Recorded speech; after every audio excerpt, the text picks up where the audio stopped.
ધોરણ 12 chapter number 9 ખાદ્ય ઉત્પાદનમાં ઉન્નતીકરણ માટેની કાર્યનીતિ કે જેમાં આપણે ગયા લેક્ચર્સની અંદર અભ્યાસ કરેલો પ્રસ્તાવનાનો અને જે ટોપિક છે 9.1 પશુપાલન, વનસ્પતિ સંવર્ધન, એક કોષજન્ય પ્રોટીન અને પેશી સંવર્ધન કે જેમાંથી મેં તમને એક કોષજન્ય પ્રોટીન સિંગલ સેલ પ્રોટીન વિશેની માહિતી આપી હતી.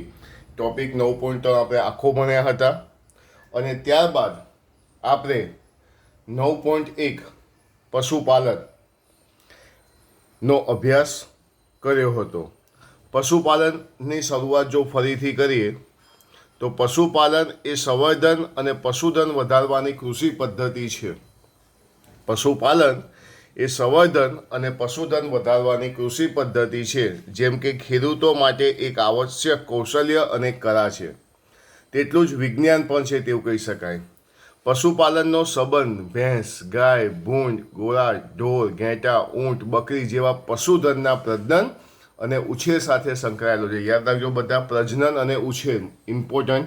પશુપાલન જે છે પશુધનના પ્રજનન અને ઉછેર સાથે સંકળાયેલો છે, જે મનુષ્ય માટે લાભદાયી છે.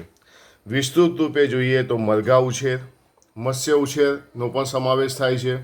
મત્સ્ય ઉદ્યોગ એટલે માછલીઓ, મૃદુકાય, જલીય અપુષ્ઠવંશી સજીવો અને સ્તરકવચીને ઉછેરવાના, પકડવાના અને તેમના વેચાણનો સમાવેશ થાય છે. અતિ પ્રાચીન કાળથી મનુષ્ય દ્વારા મધમાખી, રેશમ કીડા, ઝીંગા, કરચલા, માછલીઓ, પક્ષીઓ, ભૂંડ, ઢોર, ઘેટાં અને ઊંટ વગેરેનો ઉપયોગ તેના ઉત્પાદનો જેવા કે દૂધ, માંસ, ઊન, રેશમ અને મધ મેળવવા માટે કરવામાં આવે છે. આ બધા ઉદ્યોગો વિશે આપણે ભણવાનું છે. મેં તમને લાસ્ટ લેક્ચરમાં પણ કહેલું કે ભારત છે તો ભારતનો મુખ્ય ઉદ્યોગ કયો છે? મત્સ્ય ઉદ્યોગ છે. જ્યારે ગુજરાતનો મુખ્ય ઉદ્યોગ કયો છે? ડેરી ઉદ્યોગ છે. એવો અંદાજ છે કે વિશ્વનું 70% પશુધન ભારત અને ચીન પાસે છે. વિચાર કરો, વિશ્વનું 70% પશુધન ભારત અને ચીન પાસે છે. તેમ છતાં આશ્ચર્યની વાત એ છે કે વિશ્વ સ્તરે તેમનું ઉત્પાદન સ્તર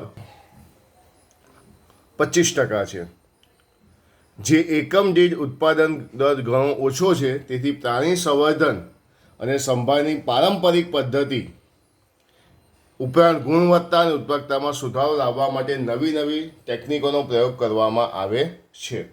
તો પશુપાલન, આપણે લાસ્ટ લેક્ચરમાં પશુપાલનનું જે બેઝિક હતું ફંડામેન્ટલ, કે જેમાંથી શોર્ટ ક્વેશ્ચન આવી શકે એ આપણે જોયું. હવે આપણે કૃષિ એટલે કે ખેતર, ફાર્મ વ્યવસ્થાપનની પારંપરિક પદ્ધતિઓમાં વ્યવસાયિક દ્રષ્ટિ હોવી જોઈએ, જેથી આપણા ખાદ્ય ઉત્પાદનને વધુ આવશ્યક વેગ આપી શકીએ. તો હવે આપણે 1 by 1 બધા ઉદ્યોગો વિશે ભણવાનું છે. તો જો સૌથી પહેલું છે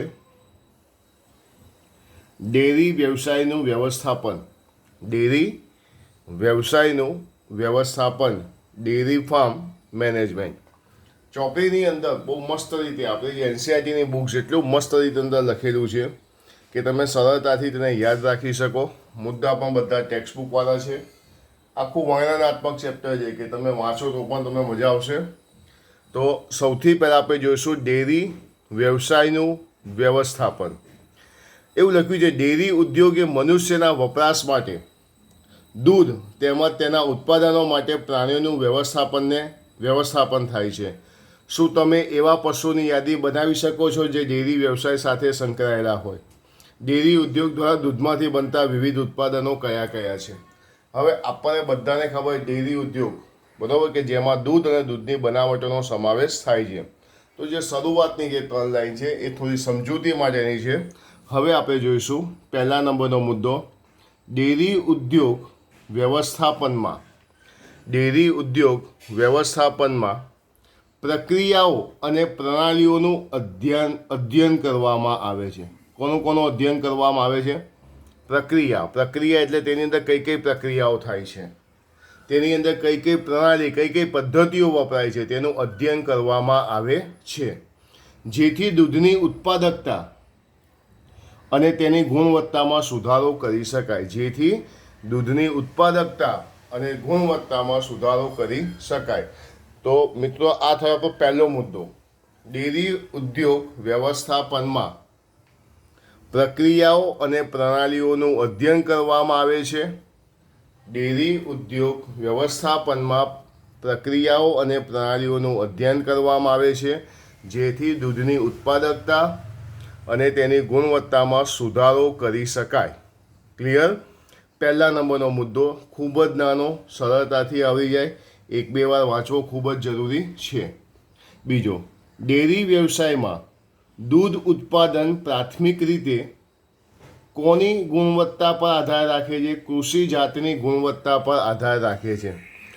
ડેરી વ્યવસાયમાં દૂધ ઉત્પાદન, દૂધનું જે પ્રોડક્શન થાય છે એ કોની પર ડિપેન્ડન્સ છે? કૃષિ જાત ઉપર ગુણવત્તા. જો સારી જાત હશે તો ઉત્પાદન કેવું થશે? ઉચ્ચ થશે. સારી જાત જેમાં ઉચ્ચ ઉત્પાદન ક્ષમતાવાળી સારી નસલનો ઉપયોગ તેમની રોગો સામેની પ્રતિકારક ક્ષમતાને અગત્યની ગણવામાં આવે છે. તો અહીંયા આપણે એવું લખી શકીએ, ડેરી વ્યવસાયમાં દૂધ ઉત્પાદન પ્રાથમિક રીતે કૃષિ જાતની ગુણવત્તા પર આધાર રાખે છે. ઓકે, ડેરી વ્યવસાયમાં દૂધ ઉત્પાદન કોની ગુણવત્તા પર આધાર રાખે છે? તો પ્રાથમિક રીતે કૃષિ જાત એટલે કે નસલ પર આધાર રાખે છે. આ યાદ રાખજો MCQ માટે. એના પછી સારી જાત, ત્રીજો મુદ્દો છે સારી જાત કે જેમાં ઉચ્ચ ઉત્પાદન ક્ષમતાવાળી, સારી જાત કે જેમાં ઉત્પાદનની ક્ષમતા સારી નસલનો ઉપયોગ તેમની રોગો સામેની પ્રતિકારક ક્ષમતાને અગત્યની ગણવામાં આવે છે.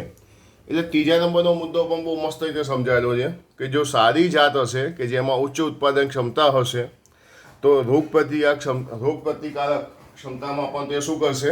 વધારો કરશે. નંબર 4, સારી ઉત્પાદન ક્ષમતા મેળવવા માટે શું કરવાનું? સારી ઉત્પાદન ક્ષમતા મેળવવા માટે પશુઓની સાર સંભાળ, જેમાં તેમની રાખવાની સારી વ્યવસ્થા હોવી જોઈએ, પૂરતું પાણી મળતું હોવું જોઈએ, તેમજ રોગમુક્ત વાતાવરણ હોવું જરૂરી છે. નંબર 4, સારી ઉત્પાદન ક્ષમતા મેળવવા માટે શું જરૂરી છે? તો સારી ઉત્પાદન ક્ષમતા મેળવવા માટે પશુઓની સાર સંભાળ, જેમાં તેમનો રહેઠાણ સારો હોવો જોઈએ, પાણી સારું મળતું હોવું જોઈએ, વાતાવરણ રોગમુક્ત હોવું જોઈએ. એના પછી 5મા નંબરનો મુદ્દો, પશુઓને આહાર આપવામાં વૈજ્ઞાનિક દૃષ્ટિકોણ હોવો જોઈએ. આપણે એને જે ખોરાક આપીએ છીએ એ પણ વૈજ્ઞાનિક દૃષ્ટિકોણવાળો હોવો જોઈએ, જેમાં ઢોરને આપવામાં આવતા ચારાની ગુણવત્તા અને તેની માત્રા પર વધુ ભાર આપવો જોઈએ. એટલે 5મા નંબરનો મુદ્દો આખો શું આવી ગયો? તેના વૈજ્ઞાનિક દૃષ્ટિકોણવાળા આહાર ઉપર આવી ગયો.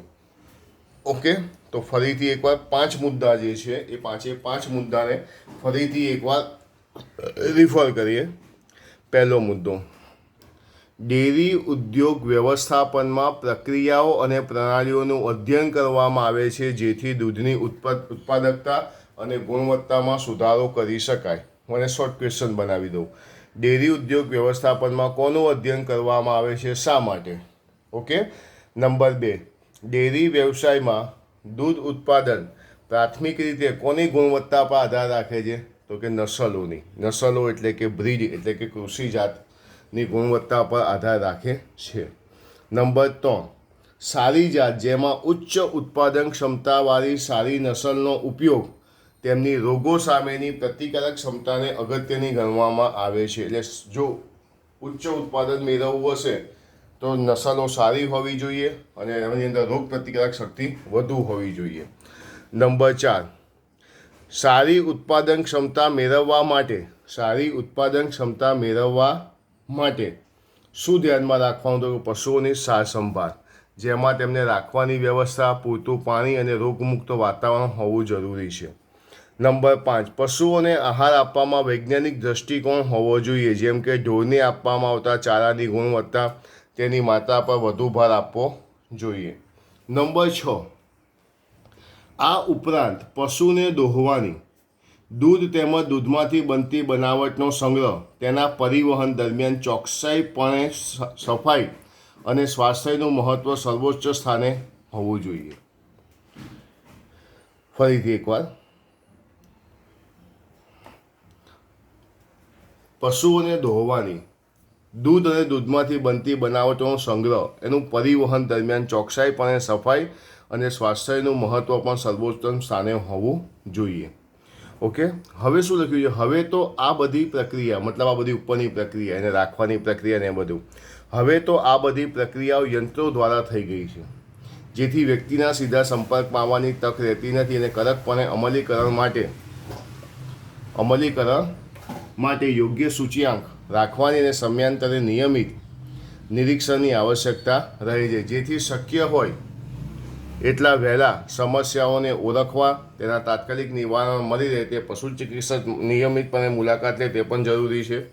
તમે ડેરી જાળવણીના વિવિધ પાસાઓ પર પ્રશ્નાવલી તૈયાર કરો, પછી વિસ્તારમાં ડેરી ફાર્મની મુલાકાત લો, પ્રશ્નોનો જવાબ શોધી કાઢો, તમને રસપ્રદ બનશે. અહીંયા તમે જો છઠ્ઠો મુદ્દો, પશુઓને દોહવાની ક્રિયા, દૂધ અને દૂધમાંથી જે બનાવટો બને છે તેનો સંગ્રહ કરવાની ક્રિયા, તેને યોગ્ય સ્તરે પરિવહન કરવાની ક્રિયા દરમિયાન પણ આપણે શું ધ્યાન રાખવી જોઈએ?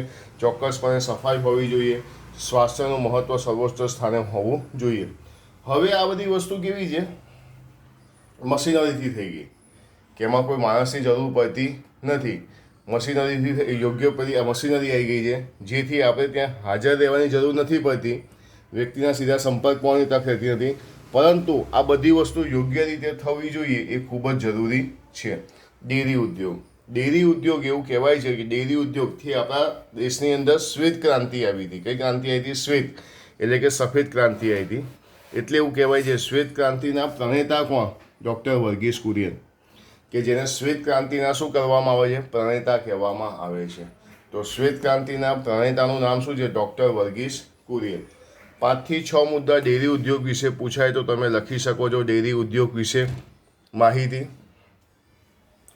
આ જે હતું એ બધું કોના વિશે છે? ડેરી ઉદ્યોગ. 5 થી 6 મુદ્દા ચોપડીમાં છે એ પ્રમાણે આપણે લખવાના છે, આપણા કોઈ શબ્દો આપણે વાપરવાના નથી. આ બધા એટલે તમને ટેક્સ્ચ્યુઅલમાં તમને સમજાવ્યું ડેરી ઉદ્યોગ શું છે, ડેરી વ્યવસાયનું વ્યવસ્થાપન સમજાવો. 5 થી 6 મુદ્દા થોડા ડાવી થશે, ચાલી શકે, પણ શક્ય ત્યાં સુધી ચોપડીના વર્ષ આપણે વાપરવા જરૂરી છે. તો આ સૌથી પહેલાં કયું આપણે જોયું? ડેરી વ્યવસાય. ફરીથી એકવાર બધા મુદ્દા 5 થી 6 મુદ્દા જે છે એ બધા જોઈ લો. શ્વેત ક્રાંતિના પ્રણેતા કોને માનવામાં આવે છે? શ્વેત ક્રાંતિના પ્રણેતા ડૉક્ટર વર્ગીસ કુરિયનને માનવામાં આવે છે, એ પણ તમે જોઈ લો. ડેરી વ્યવસાય આખું કમ્પ્લીટ એકવાર વાંચી જાઓ.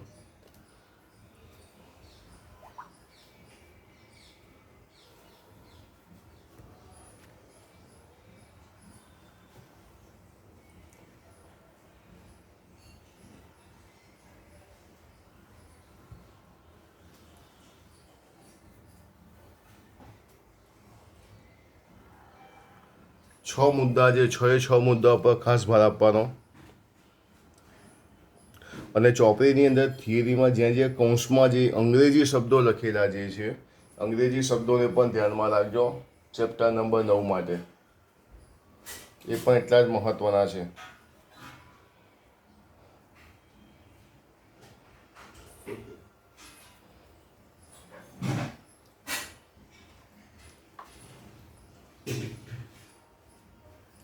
તો હવે આપણે ડેરી ઉદ્યોગ પછી જોઈશું મરઘા ઉછેર વ્યવસ્થાપન. મરઘા ઉછેર એ ખોરાક અને તેમના ઈંડા માટે ઉપયોગમાં લેવાતા પાલતુ પક્ષીઓનો વર્ગ છે. ખોરાક અને તેમના ઈંડા માટે ઉપયોગમાં લેવાતા પાલતુ પક્ષીઓનો વર્ગ એટલે શું કહેવાય? મરઘા ઉછેર. લાક્ષણિક રીતે મરઘા અને બતક, તો ક્યારેક ટર્કી અને હંસનો પણ સમાવેશ થાય છે. મોટા ભાગે પોલ્ટ્રી શબ્દનો ઉપયોગ માત્ર પક્ષીઓના માંસ મેળવવા સંબંધિત જ કરવામાં આવે છે, પરંતુ વધુ સામાન્ય અર્થમાં તે અન્ય પક્ષીઓના માંસને પણ સંદર્ભિત કરે છે. આ બધી વસ્તુ શું છે? ક્યાંક શોર્ટ ક્વેશ્ચન્સની અંદર આવી શકે. મરઘા ઉછેર. ડેરી ઉદ્યોગ રોગમુક્ત, યોગ્ય નસલની પસંદગી, યોગ્ય અને સલામત ફાર્મની પરિસ્થિતિ, યોગ્ય ખોરાક, પાણીની સ્વચ્છતા, સ્વાસ્થ્ય, આ બધા મરઘા ઉછેર વ્યવસ્થાપનના અગત્યના પાસા છે. ડેરી ઉદ્યોગમાં રોગમુક્ત અને યોગ્ય નસલની પસંદગી, યોગ્ય અને સલામત ફાર્મની પરિસ્થિતિ, યોગ્ય ખોરાક, પાણી તેમજ સ્વચ્છતા અને સ્વાસ્થ્ય બધા મરઘા ઉછેર વ્યવસ્થાપનના અગત્યના પાસા છે. જેવું ડેરી ઉદ્યોગમાં હતું એવું જ આ બધાના મહત્ત્વના પાસા કયા કયા છે એ કહી શકાય. હવે મરઘા પાલન એવું કહેવાય છે કે 20મી સદીનો એક લઘુ ઉદ્યોગ કહેવાય છે. મરઘા પાલન જે છે એ 20મી સદીનો શું કહેવામાં આવે છે? લઘુ ઉદ્યોગ તરીકે વિકાસ થયો હતો. મરઘા પાલનની અંદર બીજી વસ્તુ આપણે જોવા જઈએ તો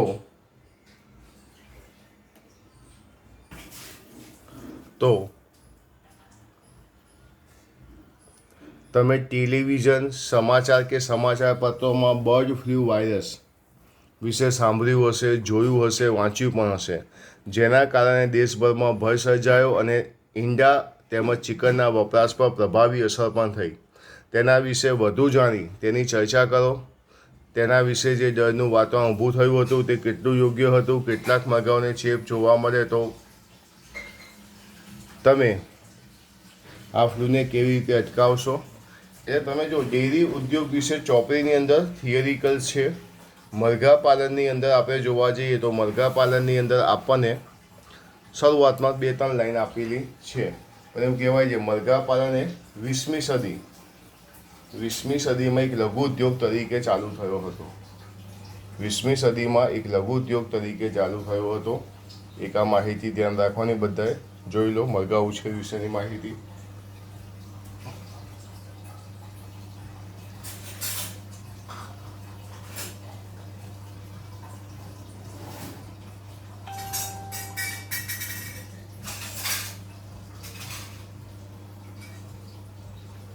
ચોપડીમાંથી ડેરી ઉદ્યોગ અને મરઘા ઉછેર બંને એકવાર શાંતિથી વાંચી જાઓ.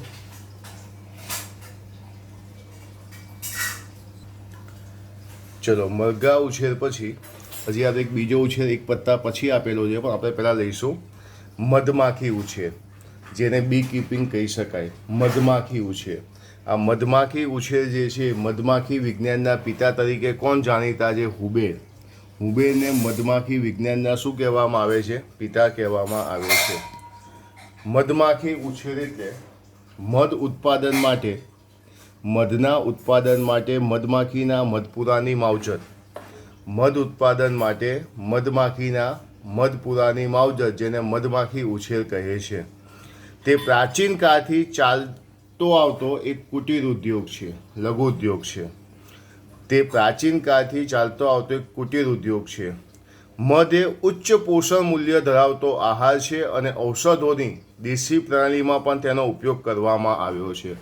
એવું કહેવાય છે આપણા પ્રાચીન ગ્રંથો જેવા કે વેદ, પુરાણ, રામાયણ, મહાભારત, ચરક સંહિતા, આ બધા જે આપણા જે પ્રાચીન ગ્રંથો છે એમાં પણ આયુર્વેદમાં તેનો ઉપયોગ કરવામાં આવ્યો છે. મધ ઉત્પાદન માટે મધમાખીના મધપૂરાની માવજત એટલે શું કહેવાય? મધમાખી ઉછેર. તે પ્રાચીન કાળથી ચાલી આવતો એક કુટીર ઉદ્યોગ છે. મધ એ ઉચ્ચ પોષણ મૂલ્ય ધરાવતો આહાર છે, તેમજ ઔષધિની દેશી પ્રણાલીમાં પણ તેનો ઉપયોગ કરવામાં આવે છે. મધમાખીનું અન્ય ઉત્પાદન માખીનું મીણ છે. મધ તો મળે છે પણ એક વધારાની પેદાશ શું છે? મીણ છે, જે ઔદ્યોગિક ક્ષેત્રે ખૂબ જ ઉપયોગી છે. મીણનો ઉપયોગ થાય છે સૌંદર્ય પ્રસાધનોની બનાવટમાં, ફેર એન્ડ લવલી બનાવવા, વિવિધ પ્રકારની પોલિશમાં મીણનો ઉપયોગ થાય છે. એટલે મધમાખી ઉછેરની વધારાની પેદાશ કઈ છે? મીણ છે. મધની વધતી જતી માંગને કારણે મધમાખી ઉછેરને મોટા પાયે વિકસાવવાની જરૂર પડી છે. આ વ્યવસાય મોટા પાયે હોય કે નાના પાયે એક આવકનું સાધન બની ગયું છે. તો આ મધમાખી ઉછેર વિશેની આ માહિતી, પહેલો પેરેગ્રાફ કે મધમાખી ઉછેર. ધ્યાન રાખજો બધા, મધમાખી ઉછેર 3 માર્ક્સની થિયરી આવી શકે, છાપી નાખવાની આવી કે મધ ઉત્પાદન, મધમાખી ઉછેર એટલે મધ ઉત્પાદન અને મધમાખીના મધપૂરાની માવજત. બીજો મુદ્દો, તે પ્રાચીન કાળથી ચાલી આવતો કુટીર ઉદ્યોગ.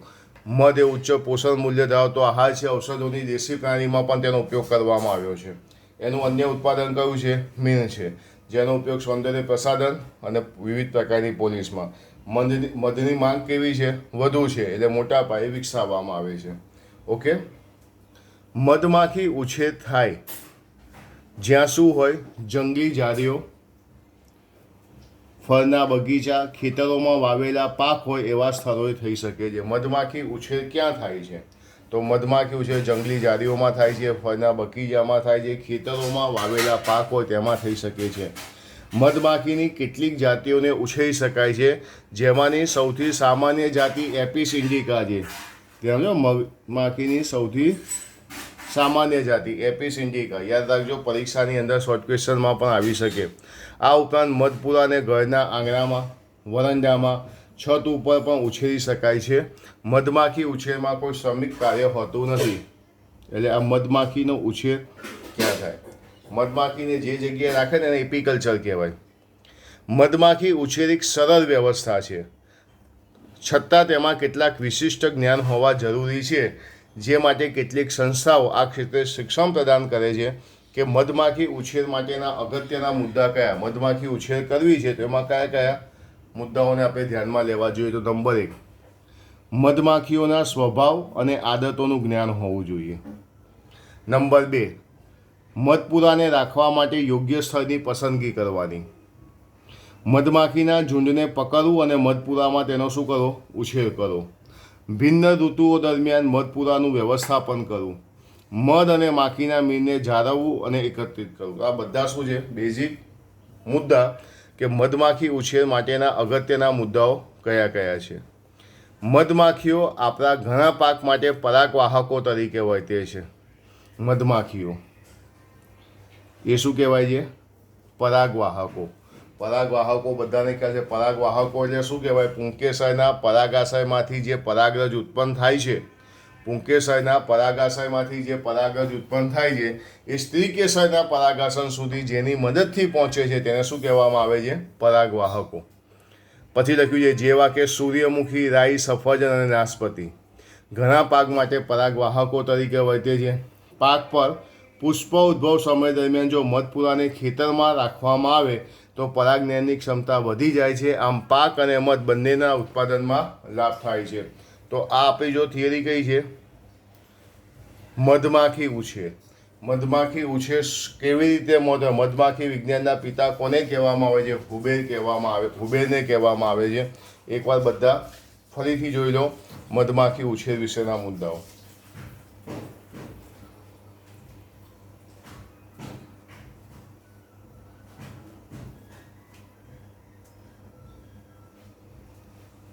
ત્રણ માર્ક્સની થિયરી મધમાખી ઉછેર, બેઠી થિયરી આવી શકે.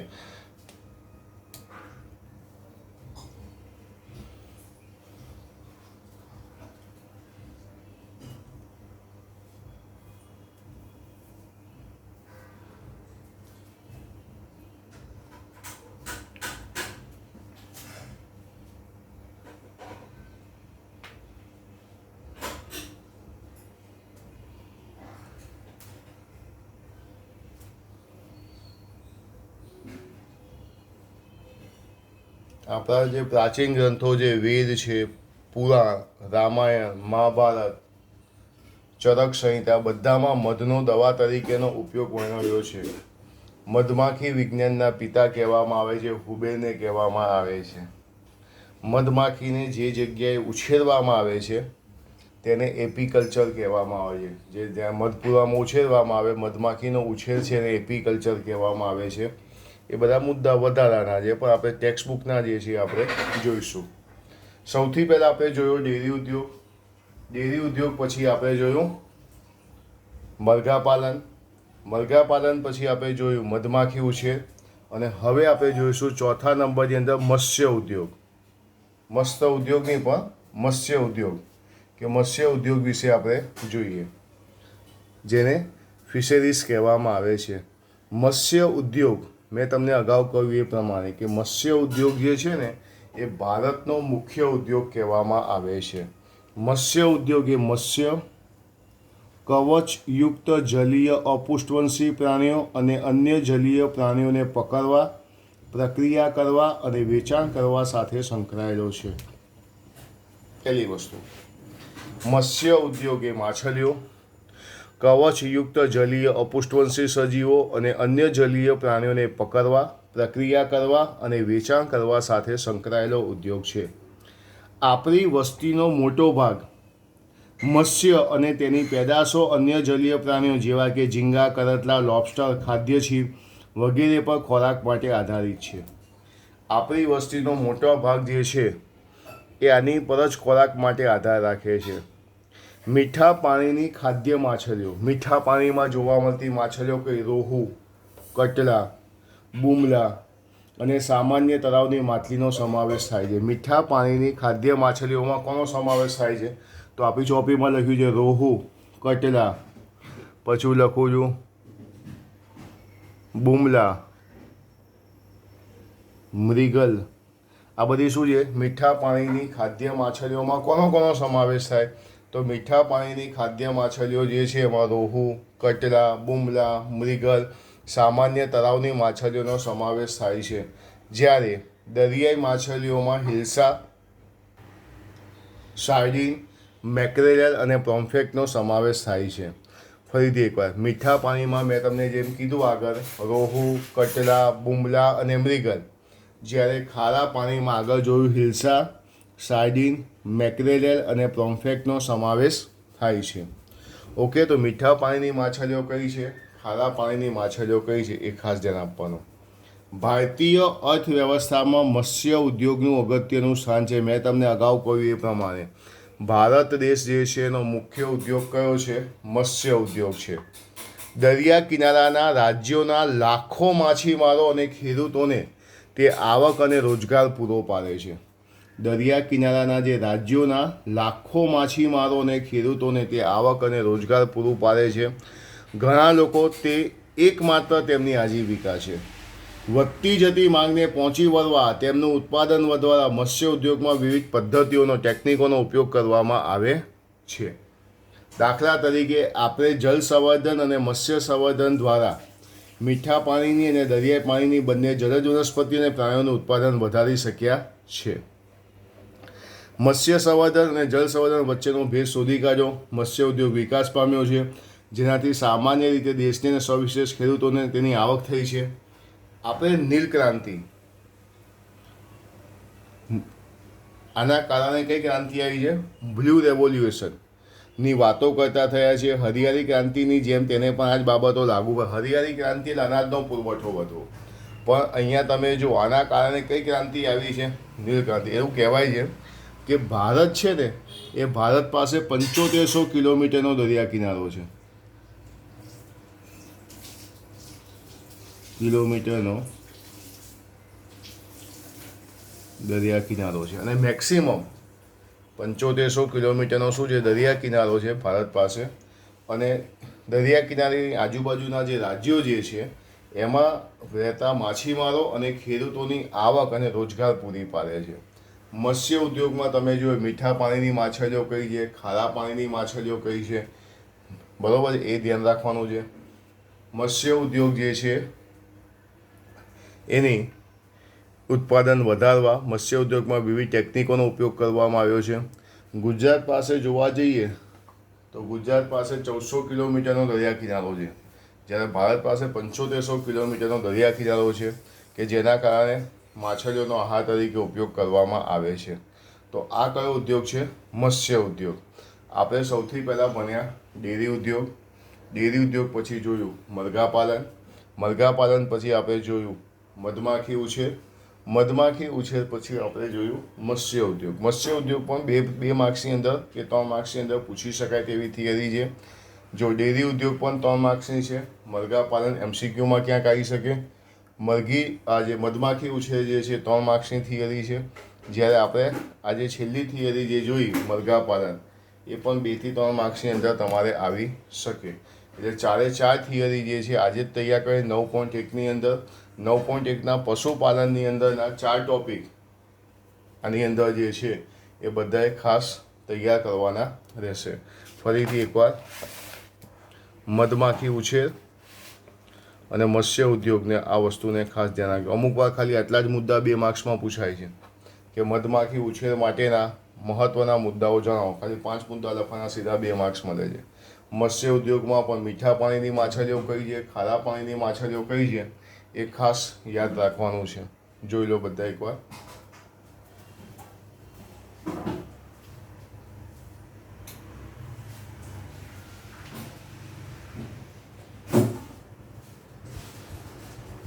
આટલે સુધી રાખીએ તો અહીંયા 9.1ના 4 ટોપિક પૂરા થાય છે.